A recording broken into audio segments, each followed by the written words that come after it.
Video like जरूर कर लीजिए और ऐसे वीडियो लगातार फ्री में पाने के लिए चैनल को तुरंत सब्सक्राइब कर लीजिए और बेल आइकन को जरूर टैप कर लीजिए ताकि आगे भी सारे वीडियो आपको मिलते रहे। यूट्यूब में फॉलो करते हैं तो प्लीज ये वाला फ्री टेलीग्राम चैनल जरूर ज्वाइन कर लीजिएगा। सारे नोटिफिकेशन सारे अपडेट यहीं पे आते हैं, ध्यान रखिए।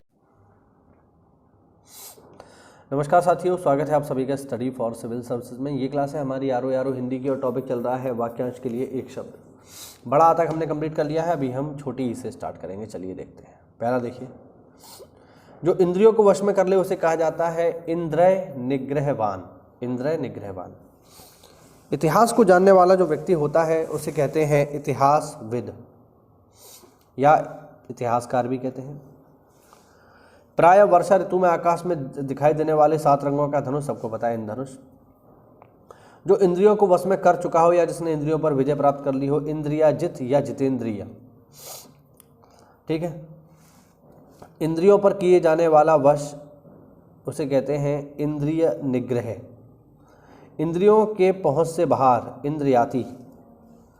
अपनी इच्छा के अनुसार सब काम करने वाला इच्छाचारी। एक सेकेंड, हाँ जी, इच्छाचारी। किसी बात या चीज की इच्छा रखने वाला इच्छुक। किन्हीं घटनाओं का कालक्रम से किया गया व्रत, व्रत इतिव्रत। किसी देश या समाज के सार्वजनिक क्षेत्र की घटनाओं आदि का क्रमबद्ध विवरण, इतिहास। इमारत के लिए या इमारत से संबंधित इमारती, जैसे आते ना इमारती लकड़ी, वही। जो इच्छा के अधीन है, इच्छाधीन है, इच्छिक। इतना के पर्याप्त है इसे कहते हैं इत्तिलम। ध्यान रखना, इत्तिलम। बड़ी की तरफ बढ़ते हैं। जिसकी इच्छा की गई हो, ईप्सित। जो दूसरों की उन्नति देखकर जलता हो, ईर्ष्यालु। ईर्ष्यालु की वर्तनी देख लेना भाई, ऐसे लिखते हैं। दूसरों की उन्नति को ना देख सकना, ईर्ष्या। पूरब और उत्तर के बीच की दिशा, ईशान कोण। ये मैं आपको दिशाएं सारी की सारी जो है एक ही जगह बता दूंगा ताकि आपको हमेशा के लिए याद हो जाए और आपको कभी भी दिक्कत ना दे। चलिए आगे बढ़ते हैं बड़े ऊ की तरफ।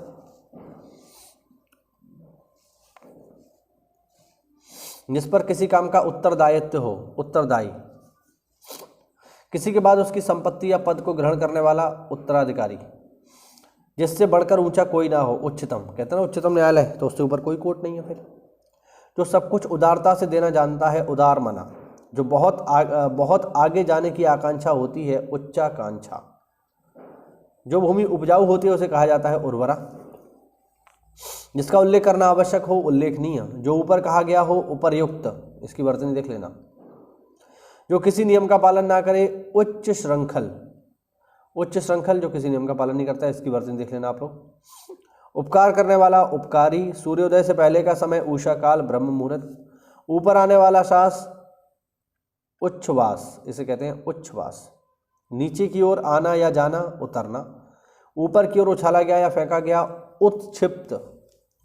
उत्क्षिप्त। वह वस्तु जिसका उत्पादन हुआ हो, उत्पाद। सूर्य जिस पर्वत के पीछे निकलता है, उदयाचल। ठीक है, ध्यान रखना। आगे देखिए। जिस पर उपकार किया गया हो, उपकृत। उपहास के योग्य, उपहासास्पद। उपहासास्पद। जल थल दोनों जगह रहने वाला प्राणी, उभयचर। जिसने ऋण चुका दिया हो, जिस पर ऋण ना हो, उऋण। निरंतर ऊंचे उठने की इच्छा, उदीक्षा, उदीशा। पर्वत के नीचे तलहटी की भूमि, उपत्यका। ऊंचे स्वर से उच्चारण किया गया, ऊर्ध्वोच्चारित। जो परीक्षा में पास हो गया हो, उत्तीर्ण। जिसका हृदय उदार हो, उदार हृदय। जो उदार वृत्ति का हो उसे बोलेंगे उदार चेता। जो धरती फोड़कर जन्मता है, उद्भिज। जो छाती के बल चलता है, उरग या सर्प। खाने से बचा हुआ झूठा भोजन, उच्चिष्ठ। जिसका उल्लेख किया गया हो, उल्लिखित। बड़े ऊ की तरफ देखते हैं, बड़े ऊ की तरफ बढ़ते हैं। जिसका जन्म गर्मी में हुआ हो, ऊष्मज। ऊपर की ओर जाने वाला, ऊर्ध्वगामी। जिस भूमि में कुछ उत्पन्न ना होता हो उसे कहते हैं ऊसर। जिसने अपने वीर को कपाल पर चढ़ा लिया हो, ऊर्ध्व रेता। मैंने जब आपको वीर के पर्यायवाची बताए थे उस समय बताया था रेता, इसका एक पर्यायवाची है। जीवन भी इसका एक पर्यायवाची है। एक की तरफ बढ़ते हैं। जहाँ कोई दूसरा ना हो, एकांत। अन्य से संबंध ना रखने वाला, एकांतिक। एक ही आदमी का अधिकार, एकाधिकार। जिसका संबंध किसी देश से हो, एक देशीय। किसी एक पक्ष से संबंध रखने वाला, एक पक्षीय।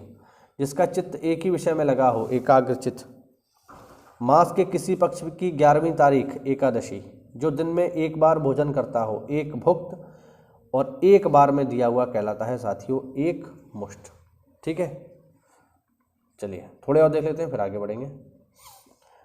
जो अपनी इच्छा पर निर्भर हो, ऐच्छिक और अंतिम, इंद्र का हाथी कहलाता है साथियों ऐरावत। ये हुआ आज का हमारा वीडियो। जल्दी से जो है हम ये पूरा टॉपिक कवर करेंगे साथियों। अब केवल जो है 70 दिन के आसपास बचे हैं पेपर में। तो अगर आप इस PDF को प्राप्त करना चाहते हैं और RO में हिंदी में अपनी पकड़ मजबूत करना चाहते हैं तो दिए गए नंबर्स पे कॉल करके आप इस PDF को प्राप्त कर सकते हैं।